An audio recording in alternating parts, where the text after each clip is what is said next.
Stay spoken, stay spoken, stay. Stay spoken, stay spoken, shred.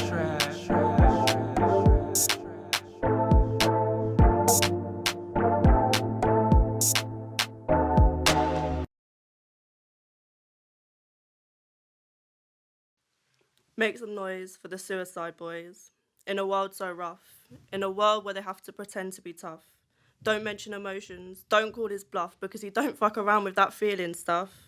Because feelings are a sign of weakness, even if it means living in total bleakness. He's gotta be strong, just like his dad, because no one can know he feels like he's going mad. Trying to bury the thoughts he wished he never had, not even his mum knew he was feeling this bad. His body is filled with fear and loathing, disguised under 3 stripes and baggy clothing. No one to talk to, not even his best mate. Looks in the mirror and what he sees he hates. But we only clock on when it's a little too late. It's alright, bruv, I'm fine. Because for these men, killing themselves is the first sign. The biggest cause of death for men under 45. Each week, 84 men no longer have the will to survive. That's 84 men that should still be here alive. Cut the stigma around mental health and males, and fix the system that is continuing to fail. Dear daughter, I hope you practice all the lessons that I taught you, and I'm going to raise you different to the way that I was brought up, so you know it's okay to bring those bad thoughts up. Love yourself just like I love you, and don't conform the way society wants you to. Life moves quick, everything's fast-paced, but baby, take your time, because life's not a race. Every day is a blessing, but it's not guaranteed.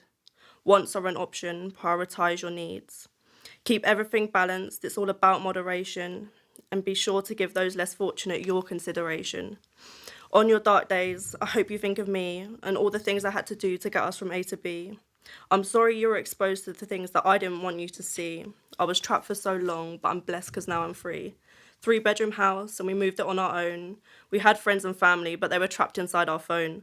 No car, no money, just a pushchair and some bags. And I'm sorry I've been smoking one too many fags. But mummy needs a release, because this world can be so tough, but you help me stay focused on all that positive stuff.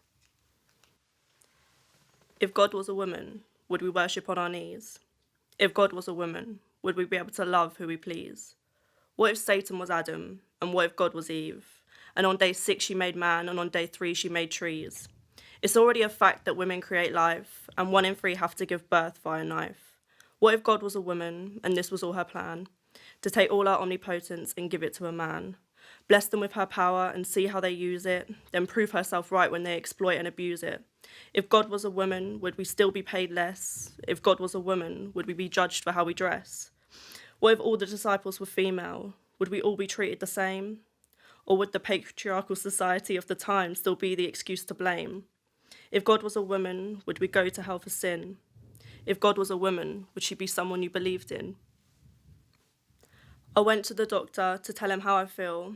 I was given a score sheet and a packet of pills. When I first started taking them, my God, I felt ill, but I carried on taking them because depression's so real. I've been on these meds for nearly 3 years. I haven't attempted suicide, but goddamn, I've been near. When my head was full of darkness and I couldn't see clear, when the demons on my shoulder were the only thing I could hear. Now, I haven't seen a mental health professional face to face, and I do love the NHS, but I also think that this is a disgrace. I'm not romanticising or taking this lightly, because I myself have to take my pill every day nightly. I'm trapped in a cycle, but it's the only option I've got. And I do feel like mental health is something the NHS forgot. Handed medication, no checks or hesitation. If the pills don't cut it, why not try meditation or CBD oil? But I've come to the realisation there's so many suffering, 1 in 4 in our population, who are being failed by a system through lack of communication. We don't want to burden doctors or add to their stress, but I feel that this is something we must address. A quarter of the country still living in distress, buried under emotion they've no option but to suppress.